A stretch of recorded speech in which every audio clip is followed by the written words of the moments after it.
Simple testimony. What was the blind man's testimony? We all know it. We all know it. We can all repeat it. I was blind.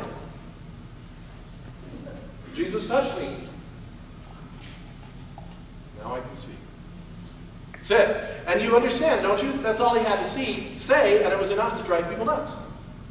That's all he had to say, and it was enough to make people think, to make people ponder. You even understand he was sharing that testimony before he understood who Jesus was. How's that for amazing?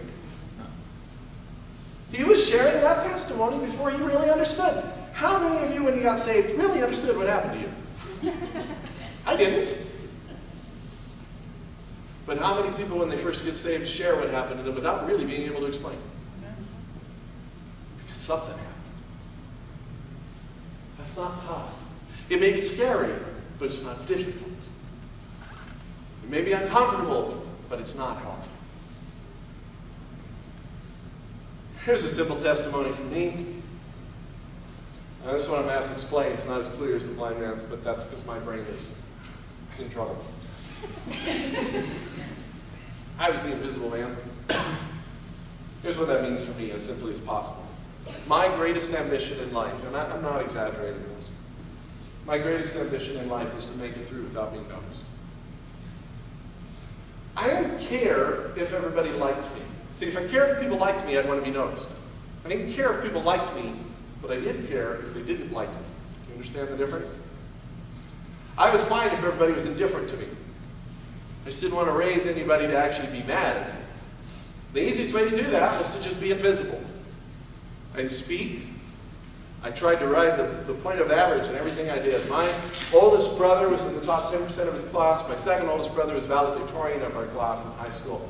When I came to high school, I determined that I was going to be neither an F student nor an A student, because they got lots of attention. It's just going to right in the middle. School counselor used to call me down every week. Okay, that's an exaggeration. He used to call me down every month at least, and he'd say to me, this is how the conversation went, "Hey Dave, how you doing?" "I'm doing fine." "You're doing okay, I see." "Yeah, I'm doing fine." "So, how's your brother doing?" "Oh, he's doing great." "Yeah, he was such a good student." "How's he doing?" He's doing fine." "Yeah, is he still doing that music thing?"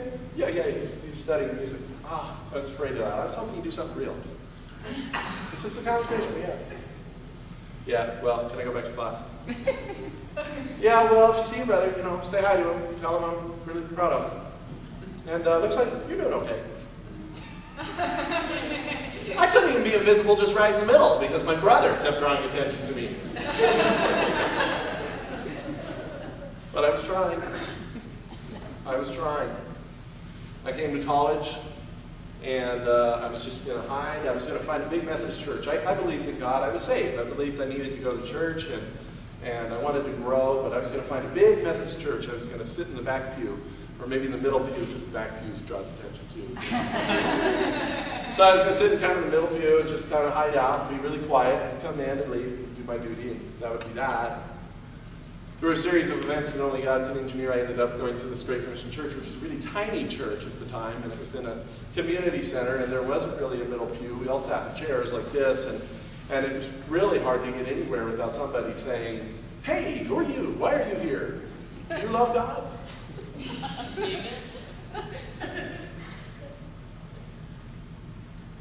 And then Jesus called me. I don't know any other way to say it. I don't know how else to explain it. This is where I can't tell you exactly what happened. But Jesus began to put his thumb on me and began to say, invisibility won't do it. Mediocrity won't do it. I want people to follow you. They can't follow you if they can't see you. Jesus called me. Today, Spider-Man. Let me explain what that means.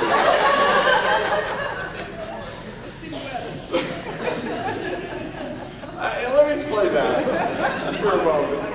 First of all, bear in mind that Spider-Man is Spider-Man through no fault or credit of his own, right? It's something that happens to him. And when it happens to him, his uncle pulls him aside and says to him, with great power comes great responsibility. You have these things, now you must use them for good.